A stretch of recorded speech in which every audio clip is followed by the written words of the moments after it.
Sur Africa 24, l'African Union Journal vous est présenté par Afreximbank.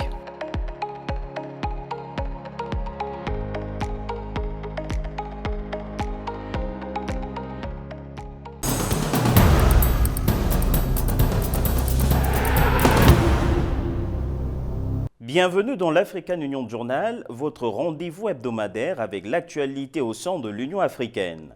Cette édition revient sur l'investiture de Georges Elombi à la tête d'Afreximbank, un événement au cours duquel dirigeants, économistes et industriels africains ont réaffirmé leur ambition d'accélérer l'industrialisation du continent. Nous mettons également en lumière les atouts du continent pour bâtir une industrie durable capable de générer 10 millions d'emplois verts d'ici 2030.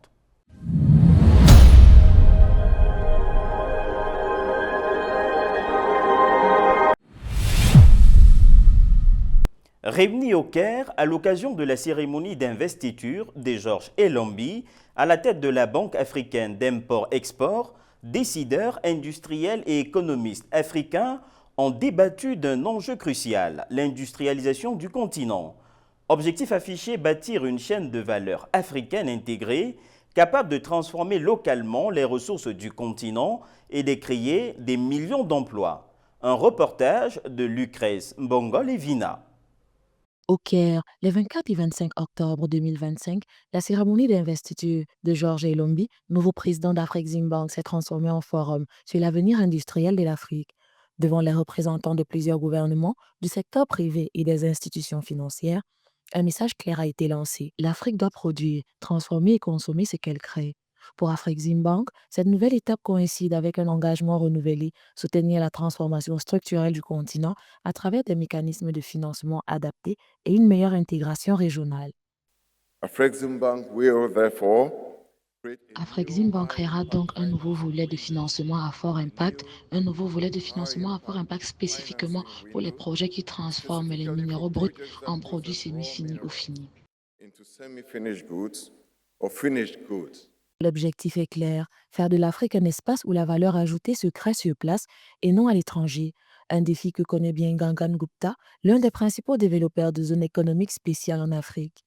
Depuis une dizaine d'années, son groupe accompagne plusieurs gouvernements africains dans la mise en place d'écosystèmes industriels intégrés, capables de relier production, transformation et exportation sur un même territoire. Des projets comme la zone économique spéciale d'Onkok au Gabon ou le parc industriel de Adétikopé au Togo en sont des exemples concrets. Nous étudions en fait toute la chaîne de valeur pour dire qui produit, quelles sont les principales contraintes et ce qui permettra de s'assurer qu'ils soient en mesure d'amener ce produit dans notre zone. Ce qui signifie que nous finissons par mettre en place des centres de collecte, nous finissons par mettre en place des fermes modèles, nous finissons par mettre en place des entrepôts et nous maintenons un financement gratuit. Donc nous finissons par jouer en quelque sorte le rôle que les traders mondiaux internationaux jouent pour sortir le produit du pays. Nous jouons ce rôle, mais pour amener la matière première dans nos zones industrielles.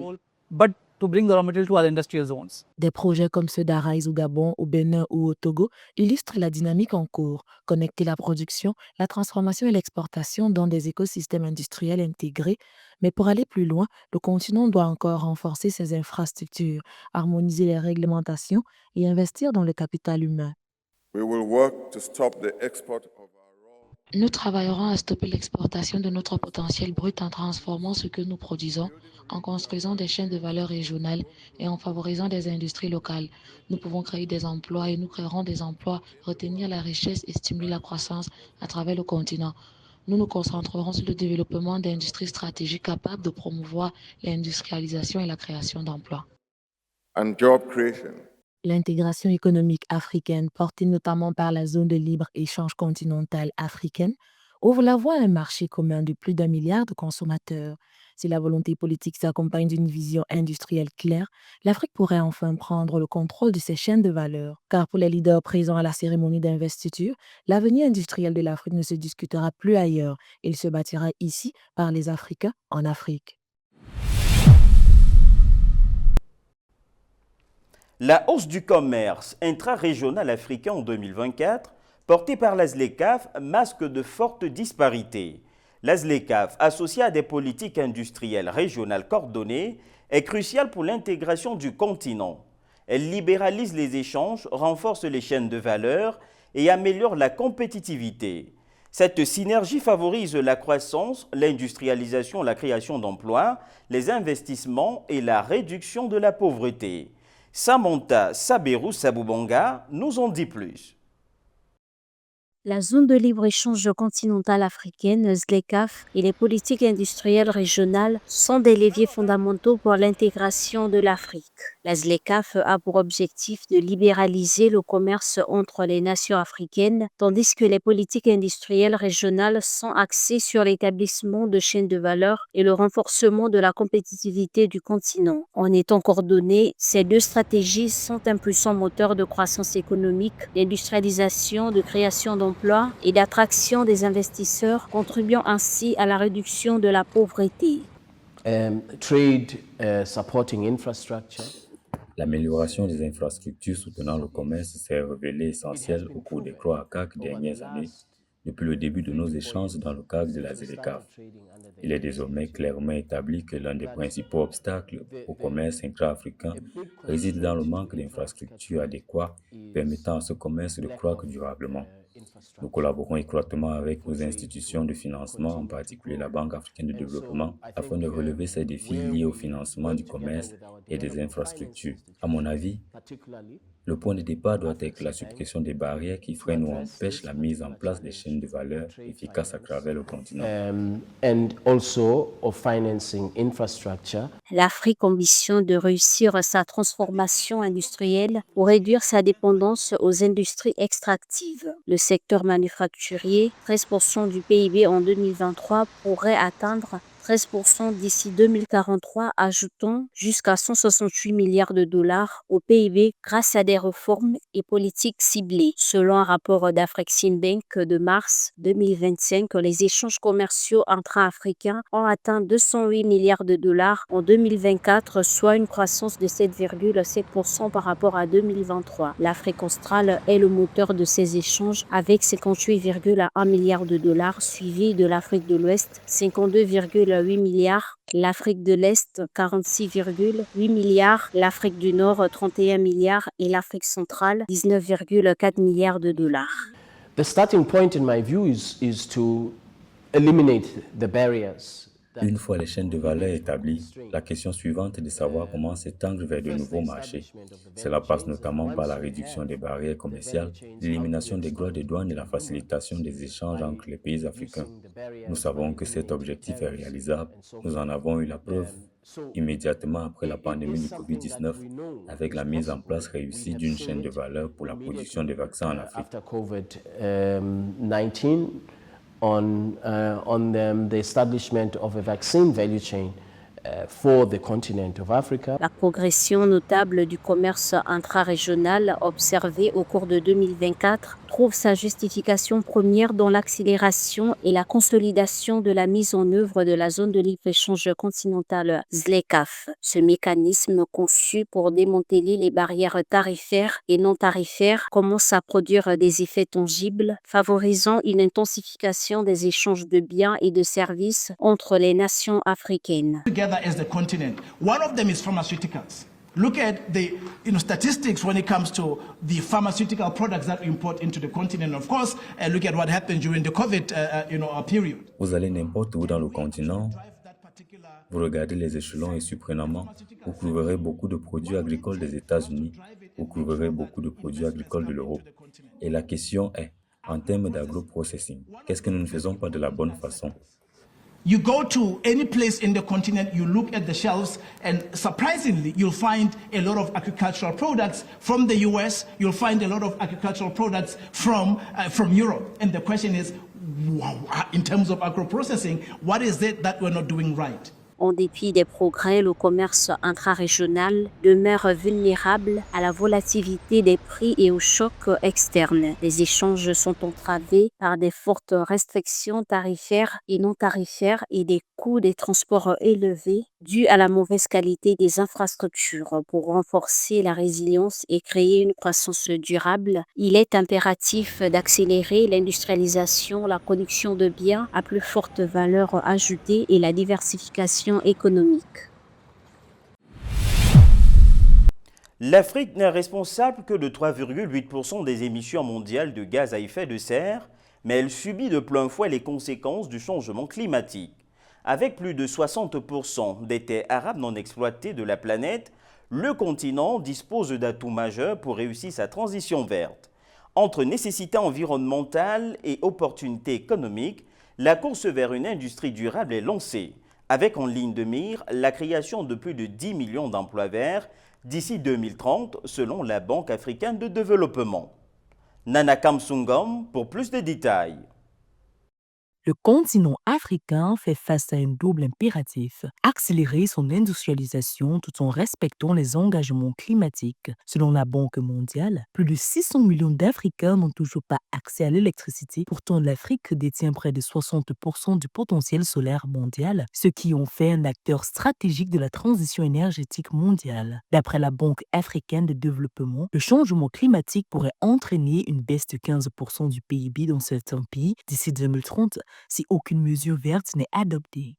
Je vois beaucoup plus d'opportunités pour notre économie en termes d'emploi et de résolution du déficit infrastructurel dont souffre l'Afrique, notamment en matière de routes et de ponts. C'est ce qui nous prépare à une transition juste où les Africains seront satisfaits de leur énergie et considèrent leur industrie énergétique comme des moteurs. Entre impératifs environnementaux et besoins de croissance, l'Union africaine appelle à un modèle industriel responsable, capable de créer de la valeur tout en préservant l'environnement. Selon la Banque africaine de développement, l'Afrique perd chaque année près de 7% de son PIB en raison des effets du changement climatique. Pourtant, le continent dispose d'un immense potentiel en énergie renouvelable, 10 kW d'énergie solaire et 1300 gigawatts en éolien, sans oublier les vastes ressources hydrauliques. En matière d'infrastructure, nous construisons davantage de pipelines à travers l'Afrique afin de pouvoir acheminer le gaz vers les foyers africains et dans toute l'Afrique. Cela permet de réduire le coût de l'énergie et de l'électricité pour les petites industries.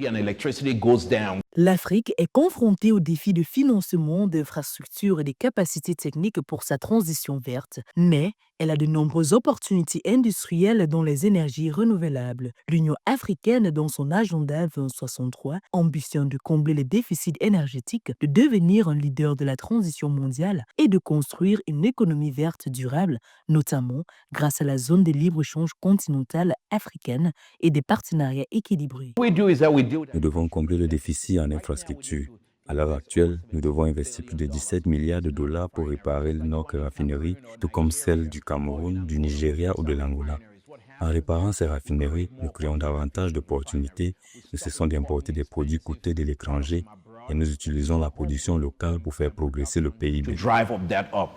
En parallèle, l'industrialisation verte peut être un levier de transformation économique en créant des emplois durables et en développant des chaînes de valeur locales. Mais pour réussir ce virage, l'Afrique devra relever plusieurs défis: accès au financement vert, transfert de technologies, renforcement des capacités humaines et cadre réglementaire incitatif. À présent, l'actualité au sein des régions de l'Union africaine. Libéria, le gouvernement mise sur une agriculture en pleine transformation. CEMAC, le budget communautaire chiffré à plus de 85 milliards de francs CFA. Et enfin, Madagascar annonce son retrait de la présidence tournante de la SADC. Le Libéria intensifie ses efforts pour moderniser son secteur agricole. Du 7 au 14 novembre 2025, le collectif African Diaspora Collective Worldwide a parcouru 7 comtés de ce pays d'Afrique de l'Ouest pour soutenir le projet 2040 qui vise à connecter l'agriculture africaine à l'investissement mondial et à l'innovation de la diaspora via le Fight for Global Compact. Organisée par Taking Poverty Out of Liberia, cette mission historique accompagne la nationalisation du projet et s'inscrit dans le programme ARREST du président Joseph Boakai, axé sur le développement agricole, la sécurité alimentaire, la création d'emplois et la prospérité rurale grâce à une agro-industrie durable et respectueuse du climat. Lors de sa 44e session ordinaire le 31 octobre 2025 à Brazzaville, le Conseil des ministres de l'Union économique de l'Afrique centrale a adopté un budget de 85,92 milliards de francs CFA pour 2026, en hausse de 2,42% par rapport à 2025. Parmi les priorités, 18,46 milliards de francs CFA sont consacrés au Fonds du développement de la communauté destiné à devenir un fonds d'investissement. Le président de la commission, Balthazar Ngonga-Ngecho, a rappelé que les difficultés persistantes liées au faible recouvrement de la taxe communautaire d'intégration, freinant le financement des activités communautaires et le renforcement des institutions. Madagascar s'est retiré de la présidence tournante de la communauté de développement d'Afrique australe qu'il devait assurer jusqu'en août 2026. L'annonce a été faite le 1er novembre 2025 par les autorités malgaches qui expliquent ce retrait par la nécessité de se concentrer sur le processus de refondation du pays après les manifestations de la Gen Z et la destitution de l'ancien président Andry Rajoelina. Les nouvelles autorités assurent que ce choix n'affecte pas l'engagement de Madagascar envers la communauté de développement d'Afrique australe.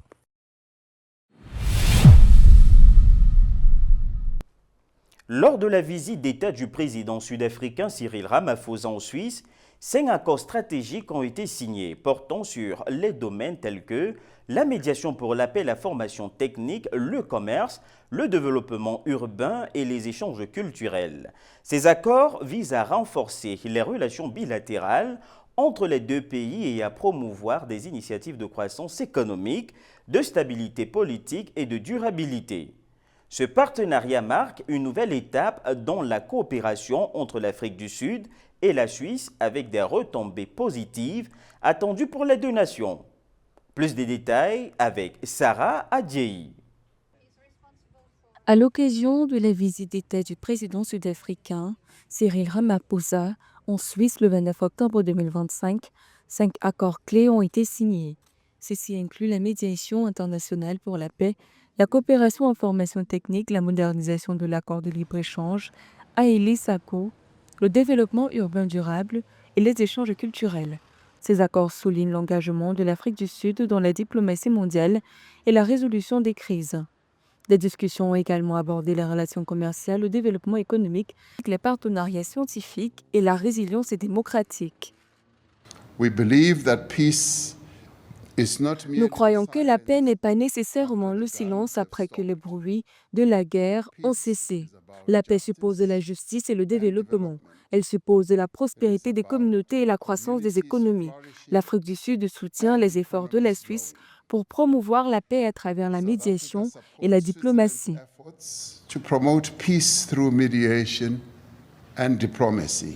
Pour ce qui est de l'accord sur la coopération en formation technique et professionnelle, l'Afrique du Sud et la Suisse se sont engagés à renforcer l'éducation et à promouvoir des programmes de formation adaptés aux besoins du marché. Ce partenariat vise à préparer la jeunesse sud-africaine aux défis économiques de demain et à soutenir le développement des compétences dans des secteurs clés pour l'industrie. Des sources médiatiques affirment d'ailleurs que le taux de chômage des jeunes en 2023 oscillait autour de 60%. Des finances aux énergies renouvelables, du secteur pharmaceutique à la transformation avancée, les ressources renouvelables de l'Afrique du Sud, associées à l'expertise suisse dans l'énergie propre et la finance durable, peuvent tracer le chemin vers un futur vert, juste et inclusif. L'accord sur la relance des négociations pour un accord de libre-échange renforcé entre l'AELE et la SACO vise à faciliter les échanges commerciaux et à promouvoir l'intégration économique entre les deux pays. D'ailleurs, en 2023, les exportations de l'Afrique du Sud vers la Suisse étaient estimées à près de 1,7 à 2 milliards de francs suisses, principalement en raison de la demande stable de métaux précieux. Cet accord devrait ainsi renforcer cette dynamique et ouvrir de nouvelles opportunités commerciales. En ce qui concerne le commerce, l'Afrique du Sud est un partenaire principal sur le continent africain. Nos pays échangent plus de 4 milliards de dollars américains de biens. Plus de 100 entreprises suisses sont actives en Afrique du Sud et créent plus de 50 000 emplois. Selon des observateurs, ces partenariats couvrent des domaines essentiels pour la croissance économique, la stabilité politique et la durabilité. Ils ouvrent une nouvelle ère de coopération fructueuse entre les deux pays avec des bénéfices à long terme pour l'Afrique du Sud.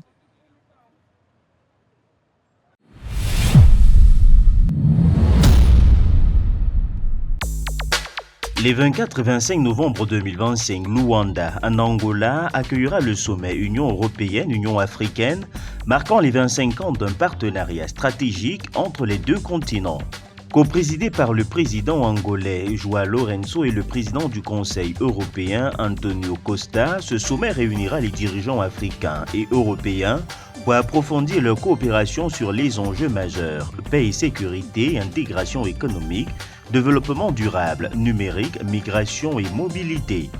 L'événement s'inscrit dans la continuité de la réunion ministérielle de mai dernier à Bruxelles et s'appuiera notamment sur l'initiative Global Gateway dotée de 150 milliards d'euros pour stimuler les investissements et construire un avenir partagé fondé sur des valeurs communes et des intérêts mutuels. Les 22 et 23 novembre 2025, l'Afrique du Sud accueille à Johannesburg le sommet des chefs d'État et de gouvernement du G20, une première historique pour le continent africain. Placée sous le thème Solidarité, égalité, durabilité, la présidence sud-africaine entend faire entendre la voix du Sud globale en mettant l'accent sur la résilience climatique, la viabilité de la dette, le financement d'une transition énergétique juste et la valorisation des minéraux essentiels. Outre les séances plénières, le programme prévoit des sessions thématiques sur l'IA, l'agenda 2063, l'innovation et les inégalités, avec pour objectif une déclaration commune ambitieuse. Le sommet se conclura par une passation de présidence au pays hôte de 2026. Du 22 au 4 décembre 2025, la ville de Nouakchott, en Mauritanie, accueillera la deuxième édition de la Foire internationale de la santé de Mauritanie, un événement majeur consacré à l'innovation et à la durabilité dans le secteur de la santé en Afrique. Cette édition mettra l'accent sur l'intelligence artificielle appliquée à la médecine, la chirurgie robotique, les avancées dans le traitement du cancer et le développement des compétences médicales. La foire réunira exposants, décideurs professionnels de santé et investisseurs à travers conférences, démonstrations et rencontres B2B pour favoriser des partenariats, l'innovation et l'investissement dans le secteur médical africain.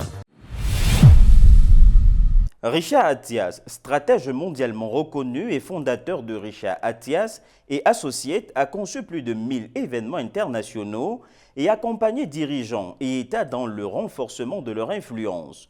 Aujourd'hui, président du comité exécutif et PDG par intérim du FI Institute, il consacre son expertise à former les esprits les plus brillants pour un impact positif sur l'humanité. Un portrait signé Philomène Tiné. Fort de son parcours, Richard Attias s'est imposé comme un stratège mondial capable de créer des réseaux influents et de développer des partenariats publics-privés. Fondateur de Richard Attias and Associates, il a conclu plus de 1000 événements majeurs du Festival de Jordanie au programme UNESCO L'Oréal pour les femmes et la science, ainsi que de grandes entreprises, démontrant sa capacité à stimuler l'innovation et à attirer les investissements vers les marchés émergents. Il plaide pour des partenariats gagnant-gagnant au service du développement du continent. Donc aujourd'hui, ce qui est important, c'est d'implémenter, comme vous dites, cette stratégie qui est claire sur les investissements en Afrique, en créant des partenariats gagnant-gagnant.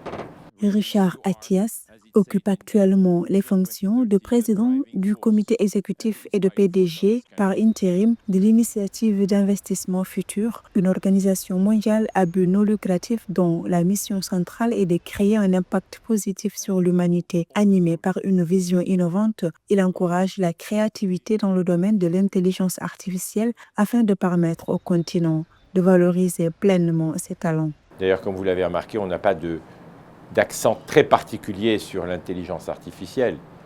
L'intelligence est dans toutes les sessions et dans toutes les thématiques. Mais à la FI Institute, qui est cette fondation à but non lucratif que nous avons créée maintenant il y a plusieurs années, nous avons lancé une initiative claire qui doit mobiliser les pays, les dirigeants politiques, les entrepreneurs et les bailleurs de fonds pour que l'intelligence artificielle est une stratégie inclusive. En 2024, Richard Atias est devenu conseiller spécial du PIT, puis en 2025, président du comité exécutif de l'initiative d'investissement futur. Conseiller de confiance pour dirigeants et chefs d'État, il a contribué à promouvoir des nations et destinations, notamment Dubaï et le Sénégal, positionnant ces territoires sur la scène mondiale. Donc des pays comme la République démocratique du Congo, des pays comme, la Côte d'Ivoire, des pays comme même la Guinée équatoriale, des pays comme l'Angola et tous ceux qui ont la chance d'avoir des sous-sols extrêmement riches doivent avoir une stratégie claire, structurée, avec des échéances, parce que les partenariats sont là, les partenariats sont possibles. Né au Maroc en 1959, Richard Atias, ingénieur civil et titulaire d'une maîtrise en mathématiques et physique, a débuté sa carrière chez IBM avant de fonder plusieurs entreprises dans les services informatiques. Il a ensuite passé 10 ans chez Publicis comme président exécutif de Publicis Event Worldwide avant de devenir directeur général de la Dubai Event Management Company.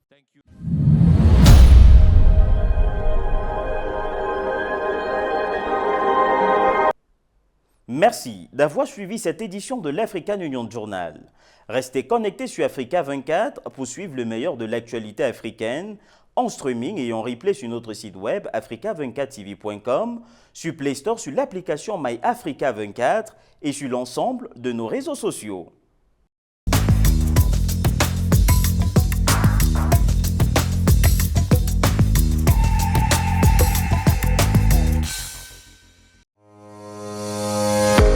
Sur Africa 24, l'African Union Journal vous est présenté par Afreximbank.